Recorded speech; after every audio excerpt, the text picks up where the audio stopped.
Donkey Jaw Projects. What's up, y'all? Welcome to another gray day. It's awesome, right? Spring is here. So today is day number 69 of 100 days of making comics. And I am excited today. I mean, I've been working, I'm tired from work, but I'm energized because I'm just inspired. I got some good work in today, and I've just kind of come upon some realizations and stuff which are really helpful. And also last night, it's like continued from last night. So yesterday I let you guys know, what I did. I did my like little half an hour or whatnot, and it wasn't all that super inspiring, whatever. I was working on some character designs. But then I got another good 10, 15, 20 minutes or whatever in of creating, because I came up with another idea. Yet another idea. And you guys probably think I'm crazy because I'm jumping from idea to idea and working on this and working on that, and I know it sounds crazy, but there is a method, I think, to the madness. The method is working every day for 100 days consecutively. And actually, I'm doing 365 days, and actually, hopefully, this means I'm just going to work on it every day for the rest of my life. But, that's the method. The method is working on it every day and continuing to take a little bites out of the big elephant that is this creative dream that I have, So,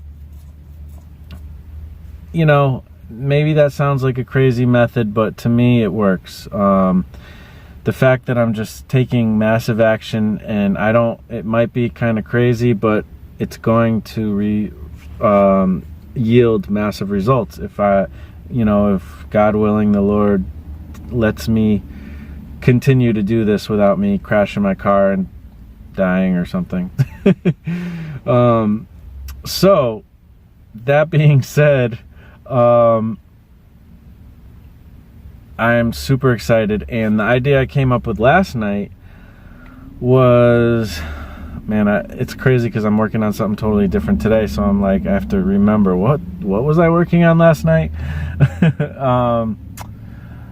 Okay, so it's kind of an idea that I had while I was doing my second run of 100 days of making comics. Well, it's kind of technically my first finished run of 100 Days of Making Comics, and that's the time when I started to meet people like Chris McQuinlan and Michael Emirates and stuff like that, and because they were doing it too. And so during that time, I was coming up with all the different story ideas for 12 stories for that the one-man anthology thing that I'm working on. Amongst other projects. And so I had this idea called Sophia the Conqueror. Now I'm thinking about it. Maybe I'll name this character Sophia, because as I was thinking last night, it was a whole different idea. I didn't really connect it, but as I was working on it, I'm like, oh, maybe I can just mold the two, and this is, use stuff from what I originally thought, but, now I'm redoing it in a way that makes more sense, because I was struggling with that story, but I had the seed of an idea. Now I have a little bit more story, but some of those elements I can use. So there's this thing called Sophia the Conqueror, and it's a good idea. I'm glad I remembered that now, because the name I came up with, I already have. It's already a name I'm using for another character for another story. So now I have a better name, maybe. So we'll see. I gotta think about that.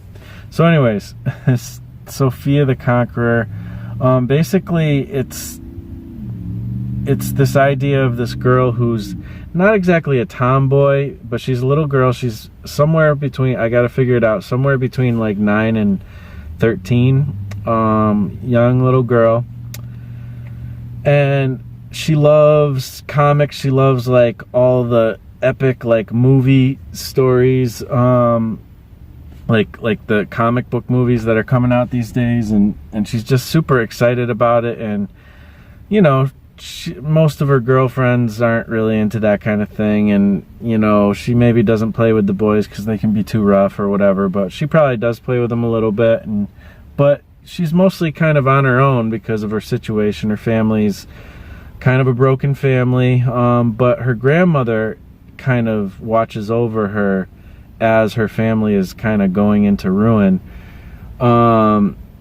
So, you know, the grandmother's kind of bringing her to church and trying to help her, kind of using church events and things like that to shield her from the situations at home that are starting to come to a head and become crazy with her parents. But all the while, this girl just has a huge imagination, loves just being in these epic situations. Maybe the reason why, and I haven't developed it so far, even this far yet, but maybe the reason why is because she has very little control in her real life, that imagining these things, you know, helps her to feel like can do something big and awesome. So I don't know. But she just loves everything that's epic. And that's what the story would be called, probably. Something like, That's Epic. Like, that's like her way of being like, oh, dude, that's awesome, you know, or whatever. That's epic, you know. That's what she probably says all the time. Something like that. And I have like a whole plan of where it's going to go and stuff. This is going to be another one that's actually hits on some religious themes. But not in a super preachy way, but in a way that just a feel-good way, I think, you know, which is what I'm hoping it comes across as. And some real meaningful content and some fun, imaginative visuals and stuff like that. I'm excited about it. Really cool idea. Possibly, you know, and the thing is like I was working on Greener Grass. Now I'm working on that, and now I'm working on something different today. And it seems crazy, but the thing is all these things are preparing me to have, you know, like what I did today and then Greener Grass, it's like all set, it's getting set up to where I just have tons of pages I can just work on for pencils, you know, and you know, I just can start, I don't know, it's like I like having that stuff built up and ready for me so I can just go from project to project. Greener Grass is a little bit more of a project that's like, it's going to be kind of tough because I'm working with a lot of perspective. I'm specifically using that story to learn perspective and learn backgrounds better. So I'm going to spend a lot of time doing that. And so sometimes I might get tired of working on those panels and I can switch off and go to something easier like what I'm working on today, what I've been working on today. And I guess this is as good as time as any to talk about that, which is a comic strip. Now, a comic strip isn't something that I have done it before. There's a character named Quag that I did with a friend, and he kind of wrote it, and I came up with the idea and stuff, but he wrote it, and it went into the when I was in the Air Force, it went into like the little newsletter at our base and stuff, and it was just these little one panel comics for the most part. There was a few that I did that had more panels, but anyways, so that's the only time I ever did strips. But strips aren't, when I think of what I want to do and make, I rarely think of strips. I mostly think of actual comic books, but I have been inspired by comic strips. Probably the earliest comics I like copied and studied was comic strips. I used to try to draw Garfield stuff and stuff from Mad Magazine and different things. But you know, I eventually, when I really got the passion and the fever for comics, it was when I was getting into actual comic books and superhero stuff and whatnot. But anyways, the thing is I've had this idea for a long time, this other idea called Ted, or now it's going to be called Daisy Ted, I think. And you may have seen it before. A lot of the stuff that I posted before I knew a lot of you, but it was more like in the art and story days. But I have done some concept art for this kind of stuff, and I've created the character. I even came up with kind of story ideas before, but I kind of forget where I even put it, but it's easy enough, like I remember it. It stuck with me enough to where it keeps coming back, and I'm like, I kind of wrote the stories again today that I already had the ideas for, so it wasn't hard to like remember. So that, I think that is a sign that it's a cool strip, you know, and that it'll be interesting and effective, because the idea is still very solid and very much, it was easy to remember and all that. So and this story, and it's not, I mean, it's a strip, so it's like a gag a day type of thing, but there is a lot of story in this strip, you know. It's not, there's definitely some real substance to it, you know, kind of similar to like a Charlie Brown, or, you know, there's all these little tropes that I keep revisiting and stuff like that, and things that I come back to within the strip, but there's a heart to it. And what it is it's this this flower. And the first idea I ever had, the reason why I even came up with this was I just had this idea that I thought was funny of a daisy or just a flower eating a cheeseburger. Like that to me was funny because obviously, you know, it's a plant and it gets its nutrients from the sun and the earth and water and all that stuff in the air.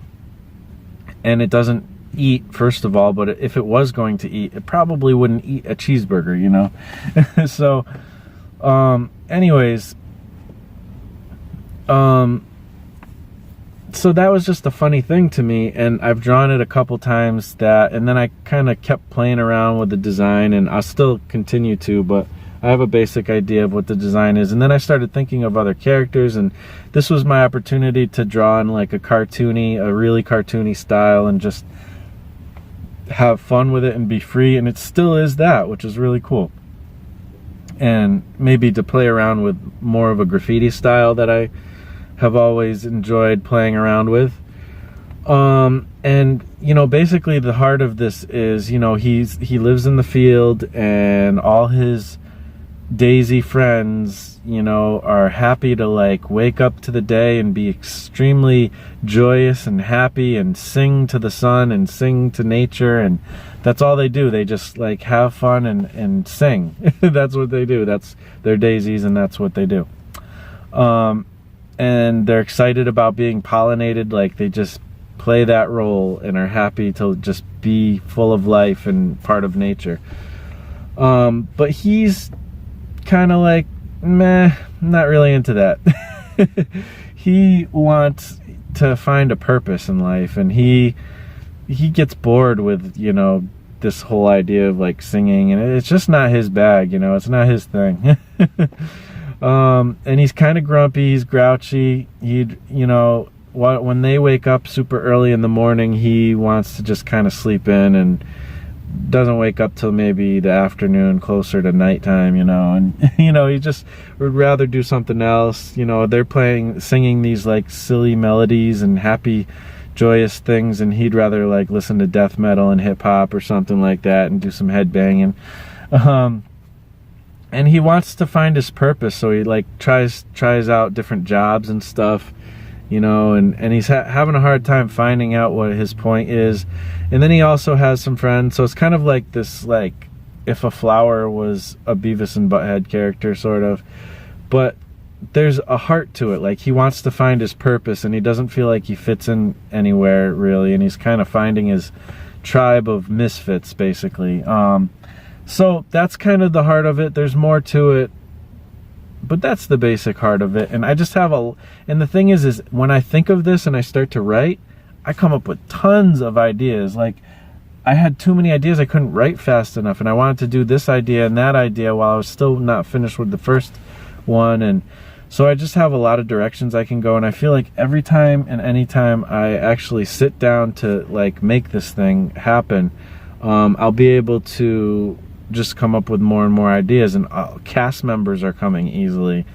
And you know, I think he's got like a love interest type of thing even, and there's a bee that's like a bumblebee who he befriends, and turns out to be like ends up being like his best friend, even though at first they don't get along. And I don't know, it's just like all this cool fun stuff. I'm super excited about it.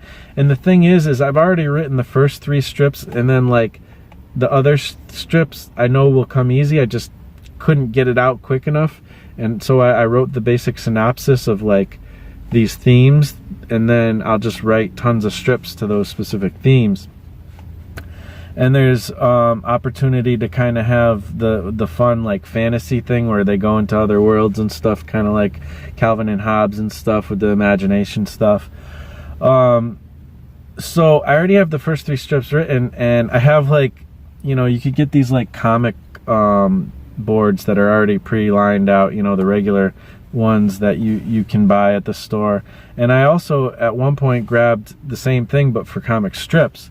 So I have a pad of those that I'm gonna run through, and when I'm done with that, I got tons of Bristol board. I can measure them up myself probably, but you know, I might as well make use of this stuff that I've had for years and never used. So I'm excited. I've already started playing around like with lining it out and seeing how I would measure these things, and it's exciting. And so really excited about that. And that's like, and the reason why I talk about that is like, if I'm working on like this bigger project, like a 24-page comic or a graphic novel, and I just need to get something out quick because I'm just tired of like grinding on it, I can jump into this, do a few, you know, small strips, have some fun, and then get back to that. So I'll be dropping these randomly from time to time. So that's what I'm working on. Some of the many projects I'm working on. What I actually wanted to talk about, now that I'm 16 minutes into this is going to be a little bit longer one because I have a lot. I'm inspired. I work every day at it, but some days I get super inspired.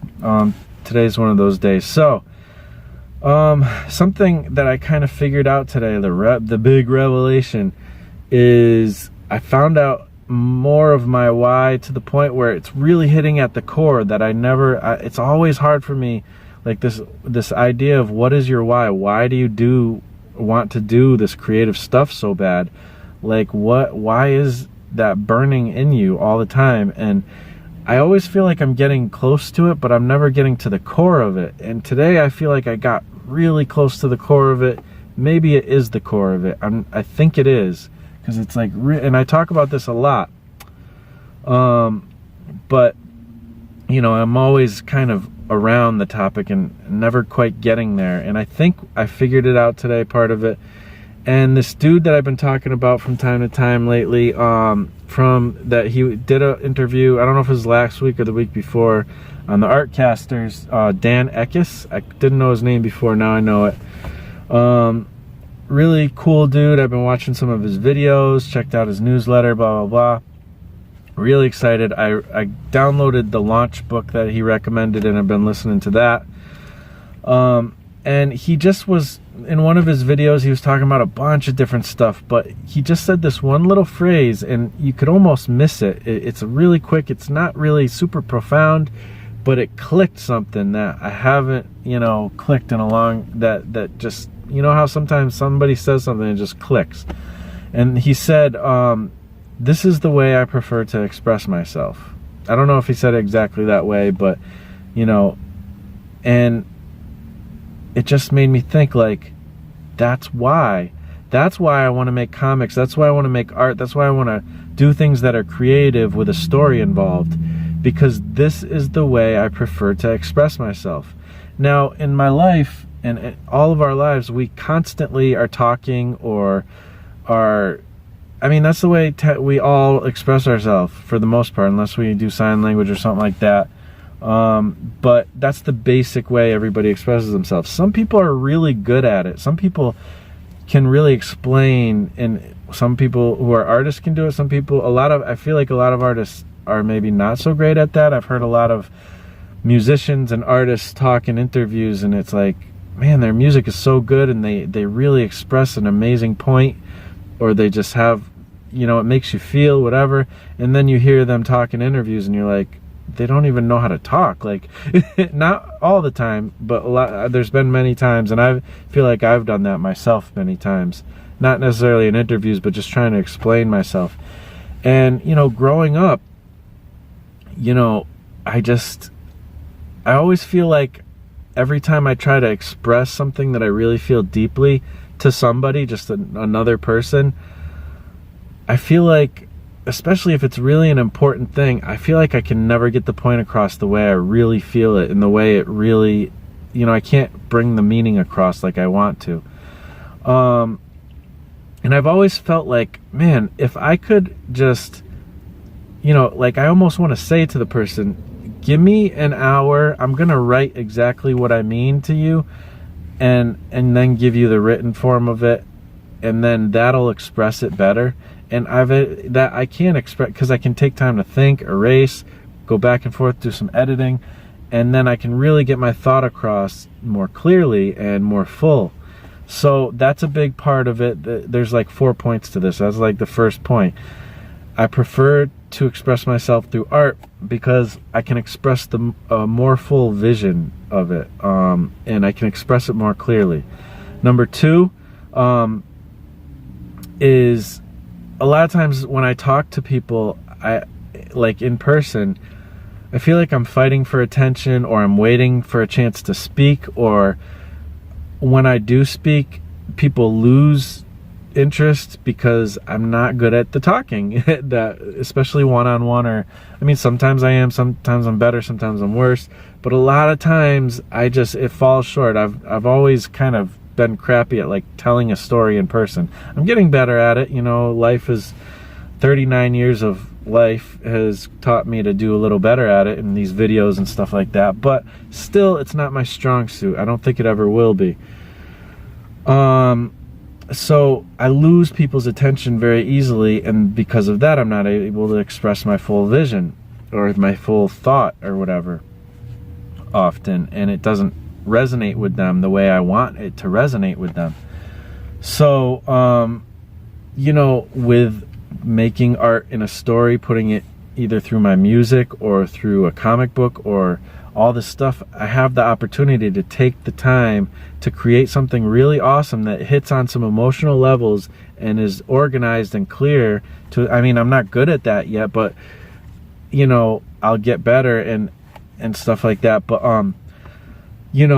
I can capture somebody. I have a better chance at capturing somebody's full attention, because when they're sitting down to watch a movie or read a book, that's the thing, is people just talk. They'll talk over you, and they'll interrupt you, things like that, or they just won't listen. People are horrible listeners a lot of times, and so, but when they sit down to watch a movie, obviously there can still be distractions, but when they sit down to read a book or watch a movie or read a comic book or listen to some music, a lot of times they take more time to spend more attention, to pay more attention to those things. So you have a less divided audience or listener or reader or whatever. So capturing attention, that's why this is the way I prefer to express myself. I'm going to keep going back to that. The third point is I like the idea of being kind of invisible and letting my art speak for me, and still getting the point across, but I don't have to be the center of attention. I don't really like attention. I get nervous and I don't feel great when I have the attention on me. I feel it's never been a comfortable place for me. Some people are good at that. They love the attention, and they're meant to be somebody who's more outspoken or seen and heard. I'm not that type of person. So creating things where the work stands for itself and speaks for me, and I don't even have to be seen, is an awesome opportunity. That being said, there's a level of me being seen, like this video, and things like that. I'm getting more used to that, but primarily I want people to read my work. I want people to see my art, and that's the main thing I want people to see. And where that's where my drive is and my interest is, and that's the preferred way I'd like to express myself. Number 4, the last one, and this one I've talked about, and this is where part of what I thought my core was before, of why I want to do things, and it still is, and it's still a big part of it, is the various mediums inspire me to play and experiment. This is where my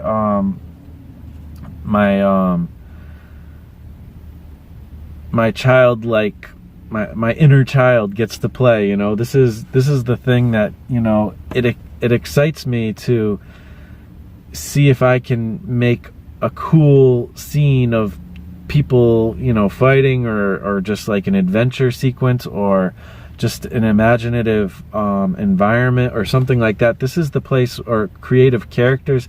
This is something where I really enjoy to play, you know, and experiment. So the actual mediums inspire me, you know, and so that's why I prefer to express myself through these mediums, because if I'm just talking to somebody, I can't show them visually what I'm thinking in my mind and imagining. You know, I can do that through drawing and creating something cool, you know. So this is, I don't know, that's where I'm at right now. That's what's inspiring me, and this is way closer to the core of why I do it.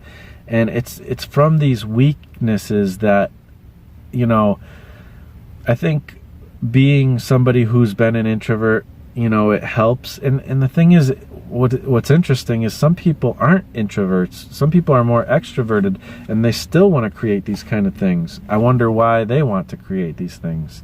Maybe it's, I don't know, who knows, but that would be interesting. Like, I'd be curious to hear why Gaz feels like he wants to create things, because he seems like an extroverted, outgoing person more than most of us, you know. So somebody like him or other people, I'd be curious. But I do notice that a lot of creative people who make art type of things tend to be more introverted a lot of times. Not always. So, yeah. This has been a long video. Hopefully you guys got something from it. I'm glad I was able to get it out clearly. Like, I don't usually talk this well, but I have a little list right here. So I'm a little cheat sheet. And I'm just super inspired today. I have more energy, I guess, and so I'm able to talk clearer for whatever reason. Today I also put out the last Take Me to Your Leader video in the initial collaboration with Scott and I. So definitely check out Scott's video and my video. It was super fun. I'm glad I had a chance to get involved in this project. My phone is doing something funny here, but yeah. Anyways, why is it doing that? Okay. Anyways, so yeah, check out that video, the Take Me to Your Leader stuff. That was a fun thing to do, and we're going to continue it. We might do videos, we might not. Everybody can join in, and on any given Tuesday work on that, and that'll be cool. But yeah, so there's also a playlist that's linked in both of our videos. We both have playlists of different people who have done it too, so you can check out everybody's stuff. So yeah, that's about it. This video's gone long enough. Hopefully you guys enjoyed it and got something out of it. I'd be curious to hear what your why is. And I know I've actually asked this before, but if it's an evolving thing, and Gaz especially, let me know. I'm curious what your why is. But you know, why do you create? Why do you have this like burning desire, or this thing where you have to create these comics or whatever it is you do create, you know, animation, whatever it is, music, anything, you know, let me know what you think your why is. And if you don't know, you know, feel free to just discuss it or kind of contemplate it, and I'd be curious what your thoughts on this are. I think it's important to know your why, and I'm coming closer to really getting a good grasp of it, and it's helping me to focus, helping me to know what to cut out. Speaking about cutting things out, I think I'm going to cut out my whole Patreon thing, which means I'm going to probably stop being a patron of people and stop doing my, you know, having Patreon all together. It's just, to me, it's more of a distraction. As much as I want to contribute through Patreon, I'm going to contribute more through buying people's things, actual products. And that's a big reason of like me learning my why. I'm realizing that I want what I do to, you know, I want what I sell to not be like me training people to do things. I don't want to have to make all this extra content. I mean, I'm always going to do videos and stuff. It's part of it, but I don't know, for some reason I just know that's not the way I want to do it, you know, and I really want to focus on creating awesome stories and getting them out to you guys. And I want my business to be based on creating these stories, this entertainment, these things that have that kind of thing. And I don't, so I'm learning what my why is in that kind of thing too. So Patreon's probably going to be going away, and something else is going to be going away. What was it? The comic book club. It's just not catching on. I'm realizing that I don't want to cultivate another community. Like, I like the community we have with 100 Days of Making Comics. I like the overall comic making community. And there's other things that they just happen to come more naturally. I'm still gonna do, like, videos where I talk about comics I'm reading and stuff, but it's not gonna be this comic book club thing, I don't think. I may back down from that and still do it. And I'm also probably not gonna spend a lot of time right now reading The Watchmen. I mean, I am going to keep it in my bag and keep kind of chipping away at it, but it's not an inspiring story to me and so far. But I do want to finish it. I do want to read it so that I can say I have, and so I can just understand the thing that everybody loves, but that's just not the type of story that's really interesting me. I think this what do they call it? I want to say decompressing, but it's a different word. It's deconstructing, the superhero thing. It's just not that interesting to me. It's been done since then so much that it's kind of a dead horse to me. But I'm interested to see how one of the original people who did that. So, that being said, this has been a show. This has been an episode. Hopefully you guys dig it. I gotta get to other things and get to my regular scheduled life for a little bit. And thanks for watching. You guys are awesome. I really appreciate you guys checking my videos out and whatnot. And I will talk to you tomorrow on day 70 of 100 Days Making Comics. Peace out.